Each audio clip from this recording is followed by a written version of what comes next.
이현진의 우문현답. 자, 오늘은 좀 특별한 이야기를 해보려고 합니다. 우리가 흔히 문화유산 답사를 다니다 보면 아주 유명한 분들의 묘소를 방문할 기회가 굉장히 많이 있습니다. 그래서 그런 묘에 가게 되면은 묘표, 우리가 흔히 이제 묘비라고도 합니다만, 혹은 신도비, 혹은 공덕비, 혹은 유명한 스님의 승탄 옆에 가게 되면은 승탑비 등 다양한 형태의 그 비석에 써져 있는 비문들이 있는데요. 사실 대부분이 한자로 되어 있거나 또는 많이 훼손이 되고 사실 읽기가 굉장히 어렵습니다. 그래서 보통 그냥 쑥 훑어보고 제목 정도, 그 이름 정도만 알고 이렇게 돌아오는데, 오늘은 그것과 관련된 그런 비석과 비문에 관련된 그 배경, 그 뒷이야기와 함께 들어 그런 내용들을 한번 읽어보는 그런 시간을 가지려고 합니다.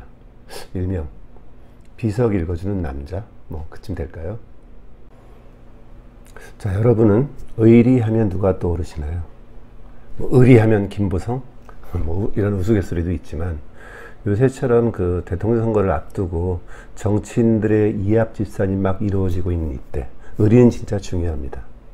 조선시대도 마찬가지죠. 조선시대에도 임금과 신하 간의, 군신 간의 의리, 혹은 부모와 자식 간의 의리, 혹은 친구들 간의 의리, 다양한 형태의 의리의 중요성들이 논의되었습니다.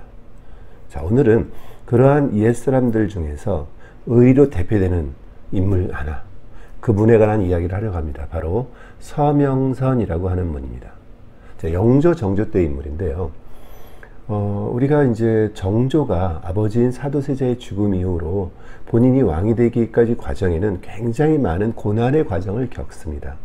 그때의 이야기를 잠깐 해보면, 자, 1755년이 되면은 50년 넘게 임금 노릇을 한 짱짱했던 영조도 세월은 비껴갈 수가 없는 거죠. 그래서 1755년이면 바로 영조가 승하하기 직전 해입니다. 그래 이제 영조가 자기의 손자인 세손 정조를 왕이 되게 하기 위한 준비를 하려고 하시는 거죠. 그래서 어느 날 이제 신하들에게 묻습니다. 야, 이제 내가 나이가 너무 들고 이제 노쇠해서 기력도 쇠하다. 그런데 우리 그 세손이 병조판소가 누가 될지도 모르고 노론서론도 잘 모르니 내가 이제 그것을 가르치고 그가 그런 것들을 이해하고 받아들이고 공부하는 것을 봐야 되겠다. 이런 식으로 말씀을 하시는 거죠. 자, 이런 영주의 이야기를 듣고 깜짝 놀란 세력들이 있죠. 뭡니까? 바로 영주의 아들인 사도세자의 죽음에 책임이 있는 세력, 그를 죽음으로 몰아갔던 세력, 그 중에 대표적인 인물 중에 한 분이 바로 홍인환이라고 하는 분이죠. 자, 이제 큰일 났죠. 아니, 자신들의 죽음으로 몰았던 그 사도세자의 아들이 왕이 된다는 것, 정말로 상상하기조차 끔찍스러운 일입니다. 그래서 그들이 격렬히 반대를 하고 났습니다. 임금님, 그 명을 거두십시오. 세손은 노론소론도 알 필요도 없고 병조판서도 알 필요가 없습니다. 누가 될지. 받아들이지 않으면 도끼를 들고라도 우리가 맞겠습니다. 이런 식으로 격렬히 반대를 합니다. 자, 이런 신하들의 격렬한 반대에 영조가 잠깐 주춤을 하는 거죠. 자, 이 상황은 뭡니까? 바로 정조에겐 위기의 상황으로 들어옵니다. 누군가 이 상황을 해결해야 되는 거죠. 이때 등장한 인물이 바로 서명선입니다. 물론 정조가 나설 수도 있지만 그건 좀 어려운 상황이고, 그래서 정조의 가신이었던 바로 홍구경과 사전에 협약을 맺었던 당시에 이제 이조참판이었던 서명선이라는 분이 바로 상소를 올리고 등장합니다.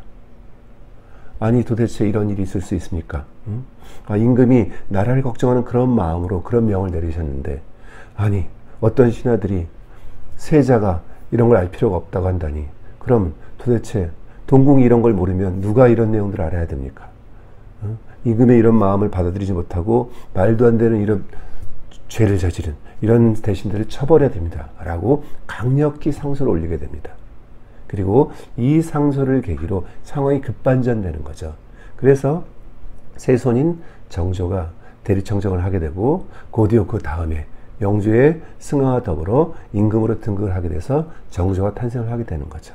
그 사실 정조 입장에서는 본인이 임금이 되는 과정에서 결정적인 역할, 이 신하가 없었다면 과연 본인이 임금의 자리에 있을 수 있을까? 라고 하는 생각이 들 수밖에 없는 거죠. 바로 그 신하 서명선. 그래서 정조는 임금이 된 후에 동덕회라고 하는 모임을 만듭니다. 일종의 사모임이죠. 그래서 자신의 수족 같았던 홍구경, 김종수, 서명선 이런 사람들과 해마다 12월 3일이 되면은 음식도 나누고 술도 한잔하는 그런 모임을 갖습니다. 그 12월 3일은 바로 서명선이 상소를 올렸던 날입니다. 오늘은 그 서명선. 그런데 1791년에 그 서명선이 돌아가시는 거죠. 정조 입장에서는 본인의 등극에 이렇게 큰 힘을 실어줬던 정말 이 엄청난 신하를 잃어버린 슬픔이 너무 큽니다. 그래서 이 신하의 죽음에 특별히 본인이 제문을 짓습니다. 이른바 어제, 임금이 직접 지어 하사하신 제문. 그래서 어제 사제문이라고 합니다. 그래서 서명선 묘에 가면은 이 어제 사제문을 만날 수가 있습니다. 정조가 직접 지은 글이죠. 이 정조의 어제 사제문을 직접 보기 위해서는 서명선 묘소를 가야 됩니다. 그런데 사실 이 서명선 선생의 묘소가 파주의 민통선 안에 있습니다. 그래서 사실은 일반인들이 쉽게 접근하거나 찾아가긴 조금 어려운 곳입니다. 자, 그리고 선조가 그 임진왜란 때 몽진을 했던 임진나루, 그 임진나루가 보이는 건너편 언덕 위에 있는 거죠. 그래서 현재는 그 옆에는 미군들의 어떤 사격장도 있고, 그래서 사실은 묘소의 분위기가 이렇게 좋은 편은 아닙니다. 그런데 다행히 그 후손들이 그 묘소와 그 주변의 땅을 계속 관리하고 있어서 잘 단장된 곳에 있는 그런 서명선 묘소를 갈 수가 있는 거죠. 상당수 6.25를 겪고 한국전쟁을 겪으면서 훼손이 되기도 했지만, 그래도 서명 선생의 묘소에는 그 어제 사제문 비가 정확히 남아 있습니다. 자, 굉장히 대단합니다. 그 시는 당대의 이제 글자장 명필이었던 이제 이만수, 사실은 서명선 선생의 사위죠. 그분의 글씨로 제액은 제목은 이제 전서로 써져 있고 어제 사제문. 그 다음에 그 안에는 예서로 정조가 내려줬던 160여 글자가 이렇게 예서로 적혀 있습니다. 자, 바로 그 정조의 어제 사제문 비를 한번 읽어보도록 하겠습니다. 자, 이 어제 사제문의 시작은 의리 주인, 의리의 사나이, 조정신신, 조정의 단 하나, 의리의 사나이, 이런 뜻입니다. 그러니까 뭡니까? 이 의리 주인, 이 한마디로 서명선 선생에 대한 정조의 마음이 그대로 담겨져 있는 표현이죠. 의리주인, 조정신신. 자, 횡종시호, 물소나 범 같은 이런 흉흉한 세력들이 지금 종행으로 설치고 있는데, 분불휴신, 본인을 돌보지 않으면서 분연이 일어섰구나, 네가. 그래서 유을지동, 그 을미연 겨울에, 을미연 겨울이 뭡니까? 바로 1755년이죠. 그 겨울에 위여일발, 아주 위기일발의 순간이었는데, 바로 역희비류, 이 임금의 뜻을 어긋나게 했던 이 아주 나쁜 도적 같은 놈들이 감사흉독, 감히 흉독을 막, 도끼를 막 내뿜었다. 아주 센 표현이죠. 이랬는데 경내관계, 경이 비분관계에서 척소유궁, 한 장의 상소로 궁궐에 알리는 바람에 드디어 음녀소북, 바로 그 음흉한 재앙을 쓸어 물리칠 수 있는 그런 계기가 되었고, 그 바람에 혁일개동, 드디어 동쪽에 밝은 해가 걸렸다. 즉 본인이 왕이 됐다는 얘기죠. 그래서 이 상소를 보고 선왕왈자, 선왕, 여기서는 영조겠죠. 영조가 보시면서 감탄하시기를 자자강열, 글자마다 피의 마음이, 그런 마음이 읽혀지는구나 라고 얘기를 하셨다는 뜻이고, 그래서 이걸 다 볼 수는 없으니까 그 바람에 드디어 체여사복, 이제 내가 왕위를 이어서 등극하기에 이르렀다. 그리고 이제 그대는 이제 내 신하니까 바로 수족 간위, 수족처럼 나를 호위했고, 그리고 위주 위석, 아주 기둥과 돌 같은, 즉 주석 같은 신하가 돼서 나를 잘 보필해서, 그래서 누전 간용, 여러 차례 간용들을 베고, 제한 종척, 그래서 종묘사직을 잘 안정시켰다. 그런 뜻입니다. 그리고 10년 동안 십제협찬, 10년 동안 나를 곁에서 보필했고, 그래서 이제 잘 이렇게 지내왔는데, 작서일면 지난 섣달에 한번 봤는데 나요 암격이라. 그러니까 그것이 마지막이 될 줄 어찌 알았겠느냐. 이제 동덕지회 수교위라. 동덕회에서는 자, 해마다 12월 3일 날 모여서 정조가 자신의 가신들과 모였던 그 행사는 이제 수교위라. 누구랑 함께 즐거워하면서 즐길 것인가. 그래서 이제 신하가 죽었으니 그 제문을 지금 정조가 쓰시는 거죠. 그래서 욕사은졸 유루지지. 내가 이제 너의 그 졸기를 쓰고자 하는데 눈물이 흘러 종이를 적시는구나. 그러니까 이 서명선에 대한 정조의 마음은 딱 여기에 담겨져 있는 거죠. 의리주인 그리고 유루지지. 그래서 이제 기용영비. 기용영비라니까 사실 이제 이 서명 선생이 굉장히 잘생기고 이렇게 번듯하고 뭐 그랬나도 막 이렇게 울창하고 이런 평을 많이 들었습니다. 그래서 용모가 빌린. 그래서 너의 그런 훤칠했던 용모가 이제 깊이 잠들어 버렸으니.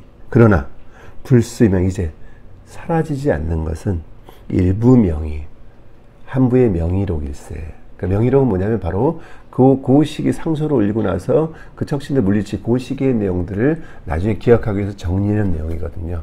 그것만 남아있다는 뜻입니다. 어떻습니까? 의리의 신하 서명선에 대한 정조의 마음이 읽혀지시나요? 자, 이 비의 뒷면에는 서명 선생의 조카인 서형수 선생이 지은 이제 묘비명, 자기 작은아버지인 서명 선생의 뭐 출생부터 삶의 과정을 쭉 정리한 내용이 뒤에 적혀 있습니다. 역시 글씨는 사위였던 이만 선생의 글씨고요. 그래서 이 정조의 어제 사지문 비는 내용도 대단하지만 또 대단한 분의 글씨가 같이 어우러져 있어서 안팎으로 내용과 형식이 너무 아름다운 그 많은 것들을 생각하고 느끼게 하는 그런 좋은 유적이죠. 문화재이죠. 다만 아쉬운 것은 위치가 민통선 안에 있다 보니까 많은 사람들이 쉽게 접근할 수 없는 위치에 있어서 좀 많은 분들에게 보여줄 수 없는 것이 조금 안타까운 상황입니다. 시간이 지나거나 아니면 조금 나아지게 되면은 많은 분들이 이런 내용들을 보시면서 정조의 마음과 그리고 신하의 마음들을 같이 볼 수 있는 계기가 될 것 같습니다. 자, 서명선 선생의 형님은 서명응이고 서명 선생의 그 손자는 임원 경제지를 쓰신 서유구 선생입니다. 자, 서명선, 서명응, 서유구, 그리고 중간에 서형수. 이 달성서 시들의 어떤 지원과 노력들, 그리고 이들이 바로 실제로 정조 시대를 뒷받침했던 인물들이죠. 그러니까 사실 한 임금의 혼자만의 능력으로 황금 시대를 끌어나갈 수는 없는 거죠. 이런 신하들의 받침, 이런 뒷받침 속에서 정조라는 걸출한 어떤 당대의 임금이 탄생하고 자기 위치를 만들어갈 수 있었던 거라고 생각을 합니다. 그리고 그들이 중심으로 봤던 것은 뭐냐면 사실은 백성들을 위한 삶에 대한 고민을 집중적으로 해왔던 인물이죠. 자, 의리. 요새처럼 그 대선을 앞두고 굉장히 많은 정치인들의 이합 집산이 이루어지고 있는데 진짜 지켜야 될 의리는 뭘까요? 정치인의 의리, 백성을 고민했던 백성과의 의리, 뭔가 여러 가지를 고민해보는 그런 기회가 되는 서명선 묘역의 정조의 어제 사제문 비였습니다.